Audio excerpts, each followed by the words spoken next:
내 안에 거하라 하는 제목으로 진리를 증거하고자 합니다.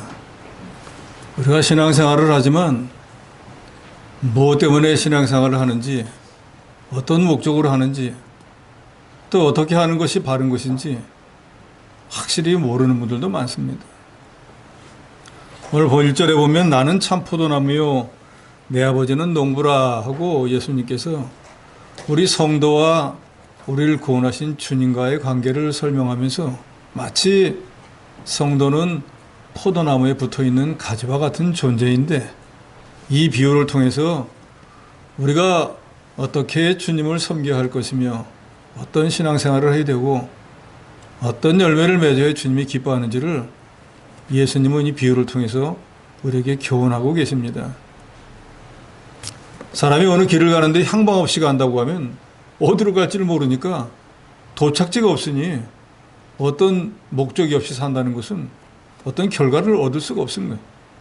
우리 신앙도 마찬가지입니다. 우리를 구원해주신 목적이 무엇인지, 우리가 어디로 가고 있는지, 우리 인생의 끝날에 어떻게 하면 주님이 기뻐하시는지를 알고 신앙생활을 하고 믿고 신앙생활을 해야 될 것입니다. 본문은 오늘 우리에게 두 가지를 교훈합니다. 첫째는 주님께 붙어 있으라는 것입니다. 1절에 보니까 주님은 참 포도나무요 또 아버지는 농부라 그랬습니다. 나는 참 포도나무라고 할 때 예수님이 참 포도나무이고 그 주인 되는 아버지는 성부 하나님을 말씀합니다. 그리고 우리 성도들은 그 참 포도나무에 붙어 있는 가지와 같은 존재입니다. 가지가 포도나무에 붙어 있으면 가지는 자기가 염려할 것이 없이 나무가 뿌리로부터 공급하는 모든 진액, 영양분을 다 받습니다. 그래서 잎이 날 수도 있고 또 때가 되면 열매를 맺을 수도 있는 것이지 자기 스스로 어떻게 열매를 맺는 것이 아닙니다. 그래서 포도나무 가지가 그 포도나무에 어떤 경우가 되었든지 붙어 있으면은 열매를 맺을 수가 있습니다. 다른 말로 생명이 유지된다 그 말입니다. 그런데 만약에 바람이 불었다든지 사람이 강제로 꺾었다든지 벼락을 맞았다든지 어떤 외부적인 요인에 의해서 그 가지가 나무와 어떤 균열이 생기게 되면은 이내 얼마 있지 못해서 그 가지는 말라 비틀어지고 떨어지면은 죽게 됩니다. 그러면 열매라는 것은 기대할 수 없습니다. 이처럼 우리를 구원하신 우리 주 예수 그리스도와 그의 지체가 되는 저와 여러분 성도들은 마치 예수님이 포도나무라고 하면 우리는 거기 붙어있는 가지와 같은 존재입니다. 그러니까 예수님이 아주 쉽게 말씀하시는 거예요. 예수님이 있고 우리가 그 주님에게 접붙임 바 되어서 붙어있는 가지와 같은데 어떤 연유가 되었든 벼락을 맞았든 시험이 들었든 다른 사람의 미혹을 받았든 어떤 경우가 되었든 이 원가지 원나무에서 떨어진다? 그는 죽음을 의미하는 거예요. 5절에 나는 포도나무요 너희는 가지라. 그가 내 안에 내가 그 안에 거하면 사람이 열매를 많이 맺나니 나를 떠나서는 너희가 아무것도 할 수 없습니다 하고 말씀했습니다. 그러니까 우리 성도는 주님 안에, 즉 원나무가 되시는 예수 그리스도 안에 붙어 있으면은 열매를 맺지만 거기서 떨어지면 어떤 변명도 필요 없이 아무것도 할 수 없는 그런 존재가 된다는 거예요. 그러니까 우리가 어떤 존재인지를 알고 예수를 믿어야 된다 그 말입니다. 우리는 예수님이 포도나무라고 하면은 그 포도나무가 아니라 포도나무에 붙어있는 수많은 가지 가운데 하나라는 거예요. 나무에 붙어있으면은 열매를 맺을 수도 있고 우리의 영적 생명이 유지되지만 또 이 성경에 보면은 7절에 너희가 내 안에 거하고 내 말이 너희 안에 거하면 무엇이든지 원하는 대로 구하라 그러면 이루어진다 그랬습니다. 그러니까 나무에게 붙어 있으면은 원하는 것도 얻을 수 있고 붙어 있으면은 열매를 거둘 수 있다는 것입니다. 이 말은 붙어 있지 않으면은 아무것도 얻을 수 없고 생명도 죽는다는 것을 말하고 있습니다. 그러니까 구원받은 저와 여러분은 예수께 붙어 있을 때만 생명이 유지가 되는 것이고 열매를 맺을 수 있는 것이고 주님의 보호를 받을 수 있다는 것을 분명히 아시기 바랍니다. 어떤 경우되었든 그 반대가 되면 주님의 보호도 떠나고 열매를 맺을 수도 없고 아무것도 할 수 없는 불쌍한 자가 돼버린다는 거예요. 그러니까 우리가 예수 믿고 구원 얻어 성도가 된 그것만 좋아할 것이 아니라 성도로서 우리 성도를 만들어주시고 우리가 성도로서의 삶을 유지하도록 하는 우리 주님께 붙어 있는 것이 중요하다는 거예요. 4절에 내 안에 거하라 나도 너희 안에 거하리라. 우리가 주님 안에 거할 때 주님도 우리 안에 거하신다는 거예요. 당연한 말씀이겠죠. 그래서 가지가 포도나무에 붙어 있지 아니하면 스스로 열매를 맺을 수 없음 같이 너희도 내 안에 있지 아니하면 그러하리라. 포도나무 가지가 나무에 붙어 있으면 열매를 맺지만 가지가 나무에서 떨어지면 열매를 맺을 수 없는 것처럼 우리 성도가 예수님께 붙어 있을 때는 여러 가지 영적 열매를 맺을 수 있지만 주님에게서 떨어지면 그런 열매를 기대할 수 없다는 것입니다. 그러니까 우리가 그저 지식적으로만 이제는 우리가 사나 죽으나 그리스도의 것이다가 아니라 정말로 내가 살아가는 것도 그리스도이고 내가 죽는 것도 그리스도와 연관이 되어 있다는 것을 여기 계신 여러분들이 분명히 믿으시기 바랍니다. 그러니까 지금 내가 사는 게 아니에요. 그리스도께서 주시는 은혜와 생명으로 살아가고 있는 거예요. 그래서 사도 바울은 말하잖아요. 이제 내가 사는 것은 내가 사는 것이 아니에요. 내 안에 계신 그리스도로 인해서 그리스도의 생명으로 사는 거예요. 그러니까 그리스도의 생명이 내게 더 이상 오지 않으면 내 영혼도 육신도 죽게 되는 것입니다. 내 안에 거라 하는 말씀은 예수님 안의 삶을 살으라는 것입니다. 이 거한다고 하는 말은 이 헬라 언어로 보면은 메노라고 하는 단어를 쓰는데 머무르다, 거주하다 이런 의미를 가집니다. 또 변함없이 여전히 동일한 상태로 있다라는 뜻도 되고 또 존속하다, 남아있다, 계속 살다라는 의미도 같습니다. 그러니까 이 말은 어떤 형편이 되었든지 하나님을 떠나면 그것은 죽는 길이고 어떤 형편이 되었든지 외부적 환경이 어떻게 변하든지 간에 하나님께 붙어있는 자는 사는 길로 간다는 것입니다. 그래서 저는 예수 믿고 지금까지 이르면서 또 목회자로서 성도들을 가르치면서 이 말씀은 귀에 못이 박히도록 저 자신에게도 가르치고 우리 성도들에게도 가르칩니다. 인생을 살아가다 보면 시험 들 만한 일이 있습니다. 교회 나오기 싫을 만한 이유가 있어요. 믿는 사람 보기도 싫을 때가 있다 그 말입니다. 그러나 그것은 내 생각, 내 형편일 뿐이라 그 말이에요. 그런 일이 혹시 있다고 할지라도 내가 주님에게 접붙여져 있는 가지와 같은 존재라는 걸 알고 스스로 떨어지면 그건 죽는 길로 가는 거예요. 그러니까 아무리 어렵고 외부적인 형편이 내 형편이 힘들고 어려워도 주님을 떠나지 말아야 되고 주께서 머리가 되신 이 하나님의 교회를 떠나지 말아야 되는 거예요. 그러면은 세상 말로 본전치긴 하는 거예요. 그런데 만약에 뭐 내가 더 이상 예수를 믿어서 뭐 하겠어? 지금까지 믿어봤는데도 별거 없던데 하고 떠나면 그거보다 더 험한 일을 닥치게 돼요. 여러분에게도 제가 부탁을 드립니다. 신앙생활을 하다가도 정말로 이거 계속 해야 되나라고 회의가 들 때가 있을 거예요. 남들보다 더 바르게 살려고 하고 더 신앙 양심을 지키고 더 선한 일을 하려고 했는데 오히려 시험이 더 많을 때도 있습니다. 이렇게 믿는 게 맞을까? 의구심이 생길 때도 있습니다. 그러나 어떤 형편이 되었든지 우리는 주님에게 붙어있는 가지와 같은 존재라는 것을 저도 여러분도 분명히 아시고 떨어지면 죽는다.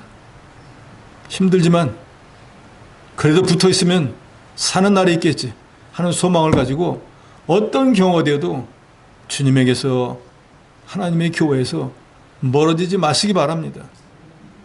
어떤 사람은 주님을 멀리하고 신앙생활 중단하고 하나님의 교회를 떠나며 나름대로는 자기가 아주 지혜롭게 행동한다고 하는데 그거는 자기 생각일 뿐이지 이 하나님 말씀에 비춰보면 그건 자기를 죽이고 자기를 멸망시키는 길인 거예요.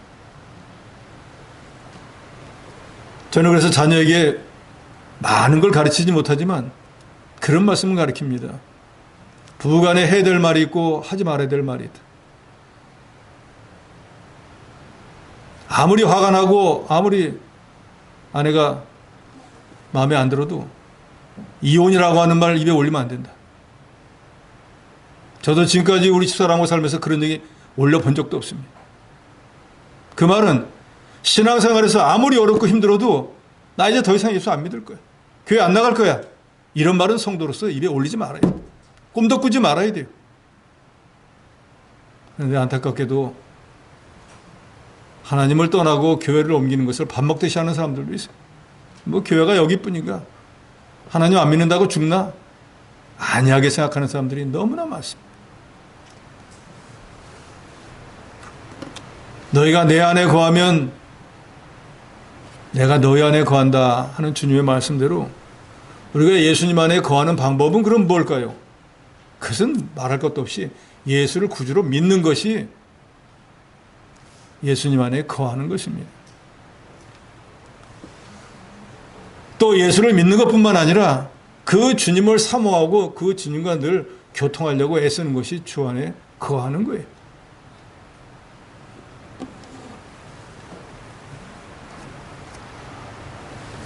이렇게 주님을 사모하면서 우리 안에 계신 성령의 인도하정을 잘 받는다고 하면 주께서 어려울 때 우리를 도와주시고 슬플 때 위로해 주시고 힘과 능력이 없을 때는 새로운 힘과 능력을 공급해 주실 것입니다.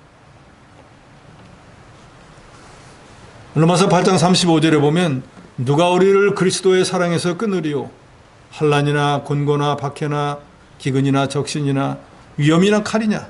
그러니까 우리가 주님을 향한 이 믿음을 끝까지 지키기만 한다고 하면 외부적인 어떤 것들로도 우리를 주님으로부터 떼어놓을 수 없다는 걸 말하는 거예요. 그러니까 우리가 떨어지는 것은 주님에 멀어진 건 우리 욕심 때문이에요.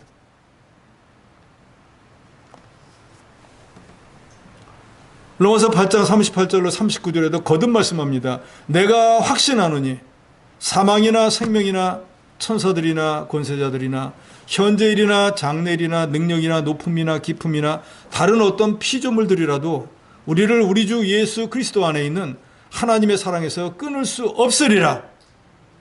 믿으십니까? 우리가 주님과 멀어지고 교회와 멀어지는 것은 외부적인 어떤 것이 우리를 떼어놓는 게 아니라 그 말이에요. 우리의 욕심이 그걸 따라가기 때문에 떨어지는 거지. 근본적으로 한 번 구원받은 성도를 세상의 어떤 것도 하나님의 사랑으로부터 끊어낼 수 없다 그랬습니다. 그래서 칼빈은 이것을 성도의 견인이라고 그랬어요. 이 말이 상당히 어렵죠. 견인은 차 고장나고 끌고 가는 것처럼 견인이라고 그러잖아요. 우리가 한번 구원을 딱 받으면은 우리가 싫어도 주님이 강제로 끌고 간다 그 말이에요. 내가 한번 구원받은 자로 돼 있으면은 마음에 막 의심이 있고 막 성령 신앙생활을 이상하게 하고 해도 정말로 입으로 예수 그리스도를 부인하지 않는 한 내가 싫다고 해도 주님이 강제로 끌고 천국으로 인도해 주신다. 그게 바로 성도의 견인이라. 이 말은 우리를 한번 구원하신 하나님의 이 사랑, 이 구원이 이처럼 확신하다는 걸 말하는 거예요. 근데 우리는 우리 믿음이 없으니까 이랬다 저랬다 왔다 갔다 마음이 하는 것뿐이지 주님의 구원은 한 번 구원해 주시면 확실하다는 거예요. 그래서 소시적에는 예수 믿다가 뭐 여러 가지 사회적인 환경이나 뭐에서 예수를 멀리 했다가도 나중에 하나님이 세상 떠나기 전에 그 사람 다시 부르는 게 바로 그게 성도의 견인이라고 하면 해요. 자기는 잊어버린 것처럼 했지만 하나님이 잊지 않고 계시거든요. 그러니까 구원받은 성도가 법적으로는 예수님을 떠날 수 없어요. 그렇잖아요. 마귀 조성이라는 걸 예수께서 마귀를 이기고 건져냈는데 그 예수님의 손에서 누가 다시 그 사람을 빼앗을 수 있겠어요? 뺏을 수 없습니다. 그런데 빼앗을 수 없는데 왜 그 사람이 다시 마귀 종살이 하는 사람이 되기도 하고 믿음에서 벗어납니까? 자기 욕심 때문에 미혹에 빠지는 거지. 예수님이 다시 내어주는 것이 아니잖아요. 마음이 예수님을 떠나면 세상과 버치되고 그 사람은 하나님과 원수가 되어버립니다. 그러면 하나님이 복의 근원이라 하나님께서 이런저런 복을 우리에게 내려주시는데 하나님을 떠나면 그런 복을 받을 수 없게 되는 거예요. 그래서 하나님을 떠나면 안 된다는 거예요. 세상의 불신자들도 산속을 다니면서 오만 우상들을 섬기는 목적이 뭡니까? 복 받으려는 거잖아요. 그런데 그 사람들이 생각하는 복은 그런 잡다한 것들이 복을 줄 줄로 생각하지만 그건 그릇된 생각이에요. 복은 오직 천지 모든 만물을 만드신 하나님만 주실 수 있어요. 그래서 예레미야 선지자는 이것을 깨닫지 못하고 마음이라도 하나님을 떠나면은 그 사람은 저주를 받는다 그랬습니다. 예레미야서 17장 5절에 보면 여호와께서 이와 같이 말씀하시느니라. 무릇 사람을 믿으며 육신으로 그의 힘을 삼고 마음이 여호와께서 떠난 그 사람은 저주를 받을 것이라. 어떤 사람이 저주를 받는가? 사람을 하나님보다 더 믿고 하나님을 의지하지 않고 사람의 힘을 의지하려고 하고, 그래서 하나님 섬기던 마음을 하나님에게서 떠나서 사람으로 향한 그 사람은 저주를 받는다는 거예요. 그럼 하나님은 사랑의 하나님인데 어떻게 자기가 택해놓은 백성이 다른 길로 갔다고 그 사람을 저주하겠어요? 그 저주를 받는다는 것은 복을 받지 못하는 상태가 된다는 거예요. 하나님은 우리를 구원해놓고 우리에게 늘 축복해 주시면서 복 주시기를 원하는데, 그 사람이 다른 길로 가니까 그릇된 길로 악한 일을 하는데 그 사람이 복을 받으면은 하나님이 악인을 양성하는 게 되잖아요. 너 나쁜 일 많이 해라, 그래도 복은 줄게, 이렇게 되잖아요. 그러면 세상 사람들이 하나님을 뭐라 그러겠어요? 이상한 분이네. 정직하고 올바르게 살아야 복을 준다는데 저 사람 악한 일을 하고 사기를 쳐도 저 사람 잘 되네 라고 하면은 하나님이 악인이 되어버리실 거예요.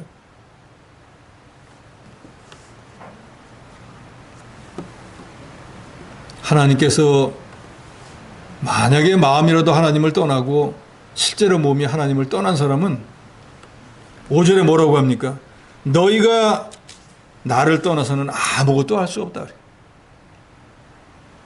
근본적으로 우리가 예수를 구주로 믿고 살아가는 동안에 우리 살아가는 데 필요한 모든 것은 하나님이 공급해 주십니다. 아니 나는 내가 수고해가지고 월급을 타가지고 가족을 비용하는데, 내가 공부 열심히 해가지고 지식을 쌓았는데 라고 생각할 수 있지만, 내가 열심히 수고했는데 그 소득을 내 손에 쥘 수 있도록 해준 것은 보이지 않는 하나님의 은혜로 되어지는 거예요. 내가 열심히 공부했지만 깨달아지고 그것을 알 수 있도록 배워서 역사하신 것도 하나님이에요. 무조건 공부 열심히 한다 그러면 다 공부 잘합니까? 아니잖아요. 열심히 일한다고 해서 무조건 소득이 많아집니까? 평균적으로는 그렇지만 그렇지 않은 경우도 많아요.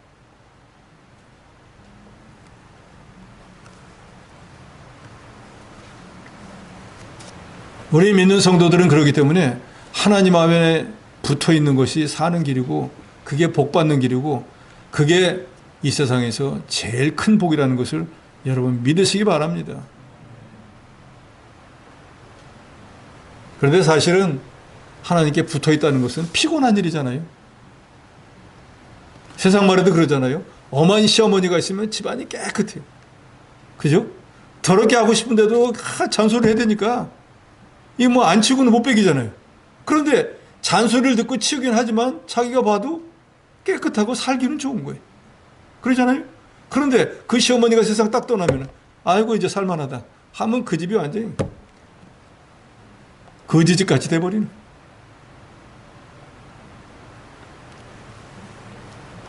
우리 믿는 사람이 하나님을 떠나면 그와 같이 된다는 것을 하나님은 이 포도나무와 가지 비유를 통해서 우리에게 분명히 말씀합니다.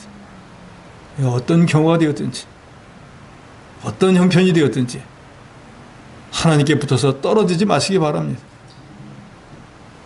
사사기 16장에 보면은 삼손이라고 하는 사람이 나오지 않습니까? 이 사람은 얼마나 대단한 힘을 가졌는지 사자를 잡아가지고 막 그 입을 찢어버리고, 자기가 어떤 성에 들어가 있으니까 블레 사람들이 와가지고 자기를 포위하고 잡으려고 하니까 아예 성문 빗장을 그냥 끄집어내가지고 자기가 등에 메고 갔던 그런 사람이에요.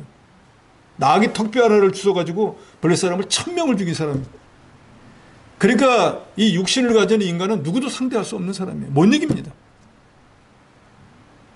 그 힘을 왜 주었습니까? 이스라엘 사람들을 블레셋의 압제해서 구원해내라고 주었거든요. 그래서 하나님 말씀대로 하나님께 붙어서 떨어지지 않고, 사실은 이 삼손도 피곤하고 힘든 사람이에요. 세상 떠날 때까지 결혼도 못 해보고 자식도 못 낳아보고 그저 하나님을 위해서 일만 했었거든요. 그러니까 이제 인생 말년돼가지고 너무너무 힘들었어. 너무 피곤했어. 그래서 뭔가 탈출구가 없을까 생각해봤더니 여자들하고 연애하면 그래도 좀 마음이 놓이는 거예요. 그래서 자기 원수인 블레셋의 들리라라고 하는 여자고 아예 연애에 빠져버렸잖아요. 하나님의 일이고 뭐고 다 패대기치고 아이 뭐 좋아라 세워라 내워라 하는데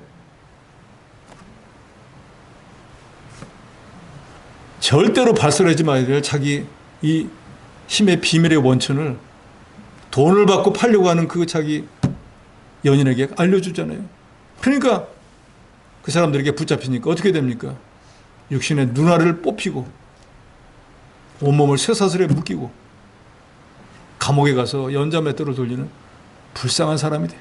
5절에 말하죠. 너희가 나를 떠나서는 아무것도 할 수 없느니라. 그렇게 어마어마한 힘을 가졌는데 아무것도 할 수 없게 돼요. 자기 눈을 뽑는데도 아무 소리도 못하고 그냥 눈알이 뽑혀버렸어요. 아무것도 할 수 없어요.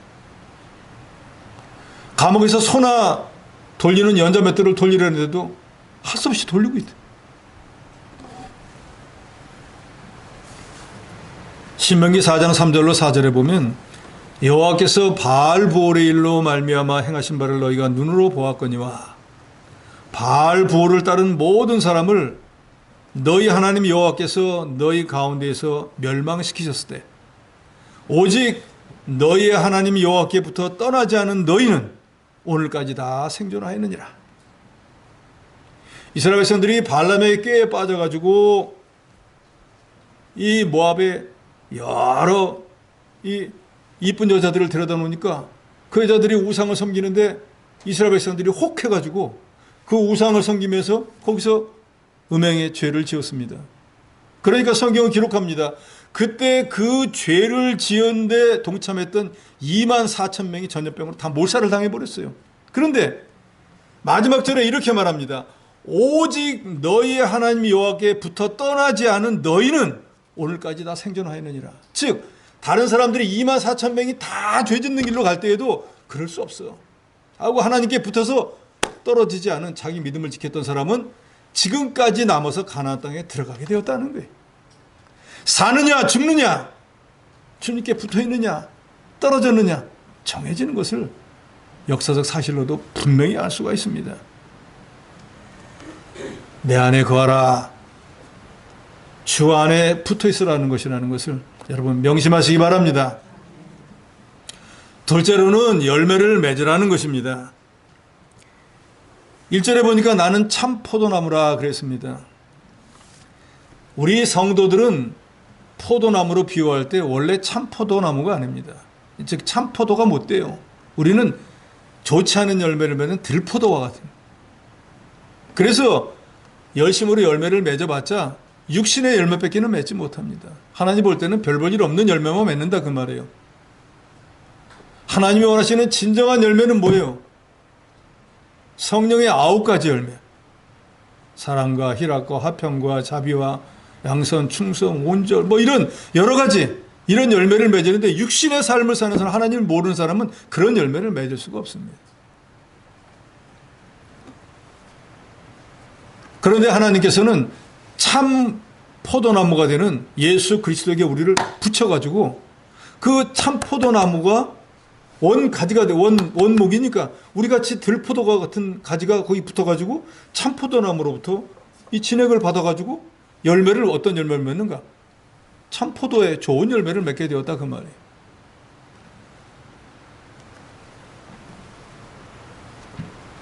그러니까 우리가 그리스도에게 붙어 있기 때문에 우리 자체로는 선한 열매를 맺을 수가 없음에도 불구하고 그리스도가 하나님이시고 선하시기 때문에 그분으로부터 그 선한 모든 것을 받아서 우리가 선한 열매를 맺을 수 있게 된 거예요.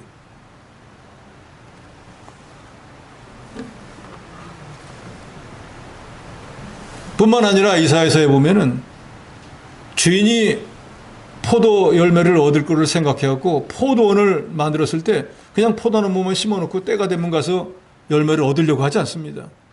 북을 도두어 주고 거기다가 뭐 비료도 주고 심을 때도 아예 포도나무한테 극상품, 세상 제일 좋은 묘목으로 갖다 심고, 또 망대를 세워가지고 악한 짐승이 와가지고 어떻게 씨나 뭐 잎을 따먹지 않을까 하고 지키고, 때가 되면은 또 물도 주고, 여러 가지로 그 포도나무가 열매를 맺을 수 있도록 이렇게 하셨다 그랬어요.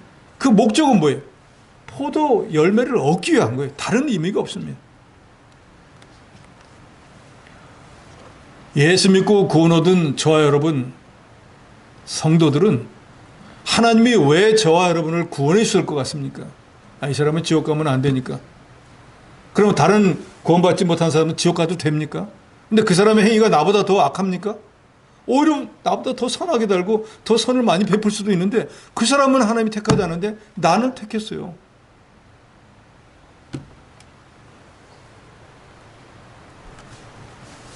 저와 여러분을 택해 주신 이유는 다른 게 없습니다. 하나님 보실 때 긍휼히 여긴 거예요. 불쌍히 여긴 거예요. 이 사람 구원해줘 이거. 그렇기 때문에 구원받은 성도는 우리의 이 외부적인 어떤 면을 보지 않고 주님이 구원해 주신 그 은혜에 감사 감격해서 우리가 이 땅에 있는 동안에 포도나무가 예수님이잖아요. 근데 우리 같은 것을 여기다 젖붙여가지고 우리 같은 것을 열매 맺을 수 있도록 했잖아요. 그러니까 주님이 굳이 이 들포도나 맺을 돌 감람나무 같은 걸 왜 좋은 나무에다 젖을 붙였냐 그 말이에요. 왜 붙였어요? 어쨌든 그 가지를 통해서 이 원모가 되는 예수님으로부터 여러 가지 은혜를 공급을 해서 열매를 맺기 위한 거라. 이해되십니까? 저와 여러분을 성도로 택해 주신 이유가 뭔가, 왜 예수님은 부족한 게 없으신데도 불구하고 우리 같은 것을 그 참 포도나무에 붙였을까? 그 가지를 통해 가지고 잘 양육을 해서 주님이 원하는 열매를 얻기 위한 거라 그 말이에요. 그러니까 이제 예수 믿고 구원 얻은 저와 여러분 성도들은 주님이 기뻐하시는 열매를 맺어드려야 될 사명, 책임, 의무가 저 여러분에게 있다는 거예요. 이걸 아시고 신앙생활을 해야 된다 그 말이에요. 뭐 예수 믿으면 나 천국 가는 건데 뭐 나보고 뭘 원하는 거야? 그러려고 나를 구원해 줬나? 라고 생각해서는 안 된다는 거예요. 나는 배운 것도 없고 집안 형편도 별로 안 좋고 뭐 여러 가지 다른 성도들과 비교해서 뭘 할 만한 게 없는데 나한테 뭘 원했을까? 주님이 그걸 몰라서 구원해 주신 게 아니에요. 알고 구원해 주셨어요. 그러니까 어떤 사람이 나보다 능력이 10배나 돼가지고 큰 거 한다고 나도 그거 하라는 게 아니에요. 나는 내 능력이 요만큼 되면은 주님이 그걸 아시고 나에게 그만큼만 만들으라는 거예요.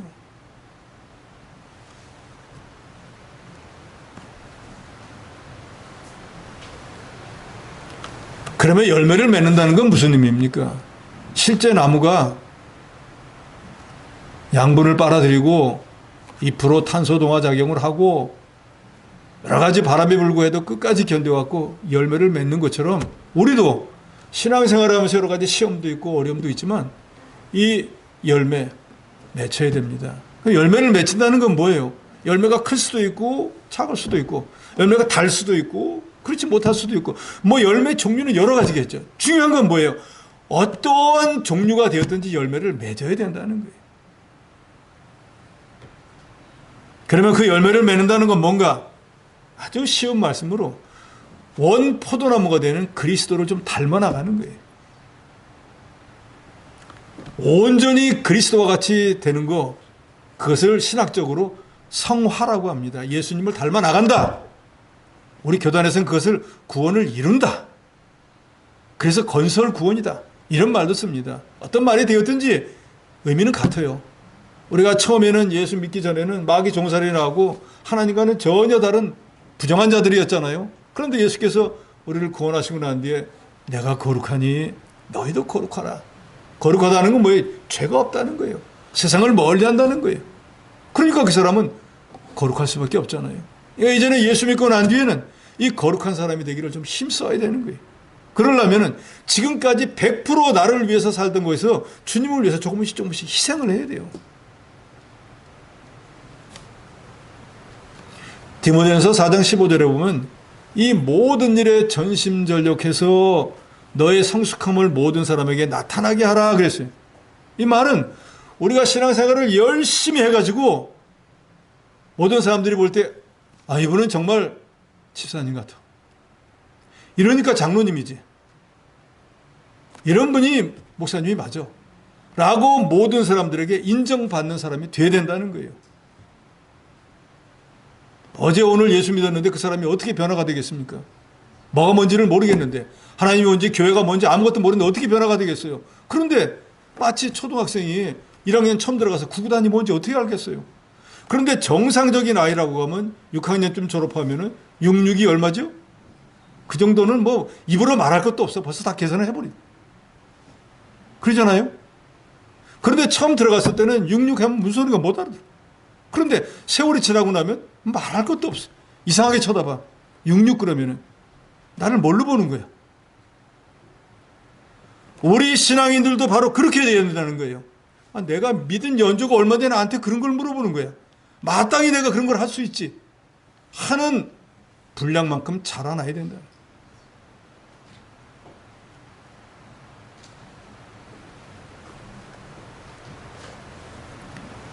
우리는 하나님이신 예수 그리스도 그분에게 붙어있는 자이기 때문에 하나님은 무소불위하시고 무소부재하시고 전지전능하신 분이잖아요.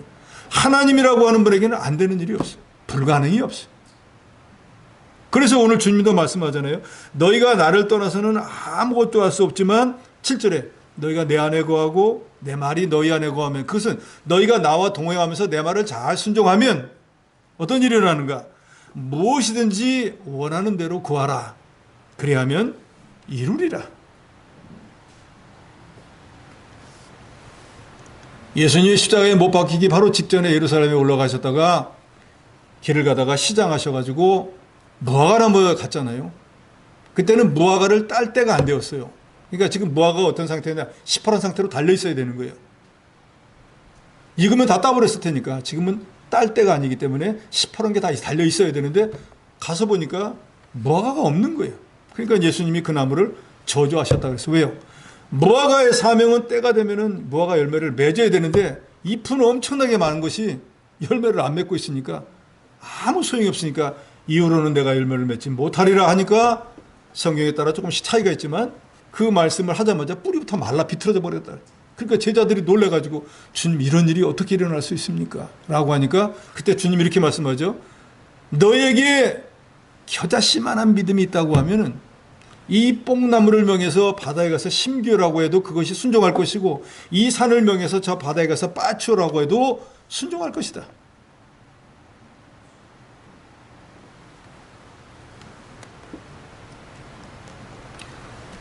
우리에게 이 겨자씨만한 믿음, 그것은 주님의 절대 주권을 믿는 생명력 있는 믿음을 말하는, 정말로 그런 믿음을 가지고 우리가 신앙생활을 한다고 하면 우리의 믿음의 연조만큼 우리 신앙이 발전하고 그것을 모든 사람들이 인정할 만큼 돼야 된다는 거예요. 여기에는 30년을 믿은 분도 있고 40년을 믿은 분도 있고 10년을 믿은 분도 있고 얼마 되지 않은 분도 있어요. 믿음이 분명히 달라야 된다는 거예요.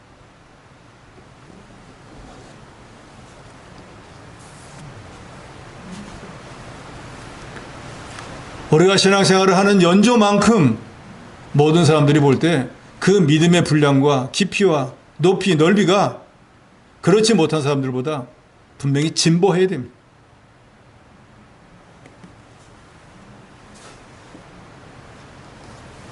우리가 주 안에서 주의 말씀을 순종할 때 7절에 있는 것처럼 너희가 내 안에 거하고 내 말을 순종하면 열매를 맺을 수 있는 것입니다. 수많은 기독교인들이 있지만 왜 능력 있는 사람들은 소수입니까? 지식적으로는 하나님을 안다고 하면서 행위로 옮기지를 않기 때문에.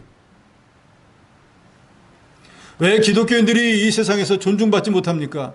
말만 잘하고 바리새인처럼 행동으로 옮기지 않기 때문에. 왜 기독교인들이 인식 조사를 해보면은 누구나 할 것 없이 다 말과 언행이 일치하는 것이 문제라고 말은 하면서 왜 일치하는 삶을 살려고 애쓰지는 않습니까? 목사님이 말이 행동과 안 맞아서 이 교회를 떠나 하는 성도는 그러면 그걸 보고 자기는 말과 행동이 일치하는 삶을 살아야 되는데 자기도 똑같이 그러고 남을 정죄하는 데만 쓸 것이 아니라 자기를 돌아보고 자기를 만드는 데 써야 돼요. 우리 기독교인들이 정말로 말과 행동이 일치하는 삶을 산다고 하면은 세상 사람들이 우리를 존중하지 않을 수가 없습니다. 이미 우리가 우리 자신도 성도라고 부르지만 성도라는 말 자체가 뭡니까? 영어로는 세인트예요. 천주교에서 말하는 성자, 성인이라 그 말이에요. 그 사람들은 특별히 주를 위해서 수고한 사람들에게 성인이란 말을 쓰지만 이 영어 성경에 보면은 성도라고 하는 말 자체가 영어로 세인트로 되어 있어요. 하나님이 우리를 보실 때는 그와 같이 거룩한 무리로 보신다 그 말이에요. 그러면 우리가 그 거룩한 무리에 합당한 인격과 실력과 자격을 갖춰야 되지 않겠어요? 그 자격의 제일 기초가 되는 게 뭐예요? 말과 행동이 일치가 돼야 돼요.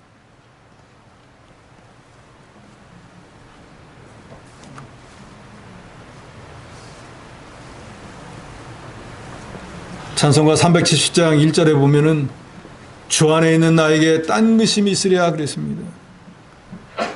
저 여러분이 정말로 주 안의 삶을 산다고 하면 딴 의심이라는 게 있을 수가 없습니다. 시편 23편 1절에도 보면 여호와는 나의 목자시니 내가 부족함이 없으리로다. 우리가 주님을 목자로 삼으면은 목자가 내게 필요한 모든 것을 다 공급해주고 악한 것에게서 지켜주기 때문에 나는 부족한 것이 없어요. 원하면 주인이 다 해주니까요. 주인의 바지를 물고서 나 밥 먹고 싶어 하면 푼초장으로 데려다 주잖아요. 나 물 마시고 싶어 하면은 실만한 물가로 데려가잖아요. 저기 이리가 나타났어요 하면 지팡이로 지켜주잖아요. 이것은 주 안에 있을 때 누리는 혜택이라고. 만약에 주님에게서 멀어지면 자기가 알아서 다 해야 돼요. 인생을 살다 보면 물질이나 건강이나 여러 모양의 풍파를 당할 수 있습니다. 그런 환경이 된다고 할지라도 하나님을 의지하고 말씀을 순종하다 보면 이런 영적인 열매가 맺어져 나가는 것입니다. 뭔가 시험이 오면 넘어져 버리면 열매는 맺을 수가 없어요. 연장을 만들 때 연장을 그냥 쇳덩어리 갖고 와가지고 두들긴다고 해서 연장이 되는 게 아니잖아요. 두들긴 부러져 버려요. 그래서 그 쇳덩어리 갖다가 뜨거운 불에다가 넣는데 쇠 입장에서는 그 얼마나 뜨겁겠어요. 미칠 지경이겠죠. 그래가지고 좀 살만하면 찬물에다 팍 나오면 또 어떡합니까? 망치로 막 사정없이 쳐버리잖아요. 그걸로 끝나는 게 아니라 또 물에다 넣었다가 물에다 넣었다가 담금질이라 그러잖아요. 수없이 그런 과정을 거치고 나니까 사람들이 볼 때 쓸만한 도끼도 되고 낫도 되는 거지 가만히 있어가지고 되는 게 없는 거예요. 즉 우리도 예수 믿고 난 뒤에 하나님이 여러 가지 시험과 환난을 통해 가지고 당금질을 하듯 우리를 만들어 나갈 때 그것을 우리가 잘 감당하면 쓸만한 하나님의 그릇이 되는 것이고 아이고 나 이거 못하겠습니다 하면 아무것도 안 돼버리는 거예요. 그래서 성경적으로는 시험이 없는 사람보다 시험이 많은 사람이 더 하나님이 사랑하는 사람인 것이 분명합니다. 요새 세상이 그렇잖아요. 아예 좀 피곤한 사람들은 아예 이 제낀다는 걸 뭐라 그래요? 표현을 왕따 시킨다 그러잖아요. 그럼 아무도 그 사람 취급 안 해버려요. 히브리서에 보면은 하나님이 사랑하는 자를 맺으라고 채찍질한다고 그러지 않습니까? 만약에 그런 것이 없으면 그 사람은 하나님이 버린 자 사생하라 그랬어요. 8절에 너희가 과실을 많이 맺으면 내 아버지께 영광을 받으실 것이요 너희가 내 제자가 되리라. 우리가 주님이 인정하는 제자, 주님께 영광을 돌리는 삶은 다른 게 아닙니다. 우리에게 주신 모든 것들을 통해서 하나님께 영광을 돌리는 열매를 맺어드리는 거예요. 그럼 그 열매가 뭔가 각자 다 틀립니다. 예를 들어서 어떤 사람은 어떤 이런 기술이 있을 때 그런 기술을 하나님이 주신 줄 알고 그것을 통해서 영광을 돌리는 거예요. 어떤 재능이 있을 때 그걸 가지고 그 재능을 통해 하나님께 영광을 돌리는 거예요. 나는 이 재능, 이 기술도 없다. 그저 하나님 앞에 나오는 일을 왜 못한다. 그거조차도 하나님 앞에 영광을 돌리는 거예요. 나는 나가서 노방에서 말을 잘했고 전도를 못하니까 예배당에서 기도를 해줘야지. 그것도 하나님께 영광을 돌리는 거예요. 무엇이 되었든지 깨닫고 주를 위해서 하나님의 교회를 위해서 하면 그것이 하나님을 기쁘시게 하는 일이 될 것입니다.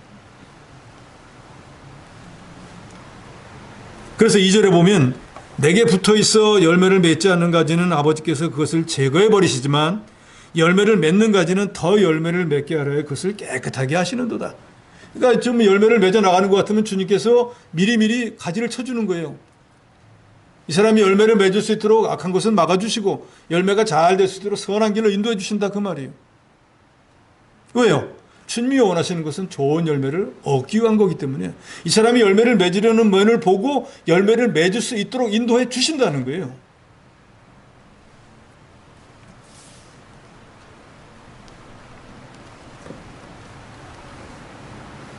우리 성도가 가시를 맺는 것은 그게 하나님의 구속의 날을 깨닫는 것이고 그리스도 형상이 이루어지는 것이고 그것을 통해서 하나님은 영광을 받으시기 때문에 결국 주님은 우리를 내가 내게 바로 배웠구나 하고 참된 제자로 인정해 주신다는 것입니다. 사람의 제일 되는 본분은 뭘까요? 하나님을 영화롭게 하고 영원토록 그것을 즐거워하는 것이라. 그러니까 우리가 열매를 맺으면은 하나님이 영광을 받으시고 기뻐한다고 그랬으니까 그게 사람의 본분, 사람의 제일 되는 목적을 이루어드린 것 같은 거예요. 내 안에 거하라 하는 말은 우리가 신앙의 열매를 많이 맺어드리라는 말씀입니다. 결론입니다. 구원받은 저와 여러분은 술에 술 탄 듯 물에 물 탄 듯 그저 그렇게 세월을 보내다가 천국에 가서는 안 됩니다. 주님 우리에게 분명히 말씀합니다. 복의 근원이 되는 내게 붙어 있으라. 그러면 너희는 많은 열매를 맺을 수 있을 것이고 너희가 열매를 맺으면 너희를 구원한 내가 기뻐하고 내게는 영광이 되고 너에게는 복이 될 것이라.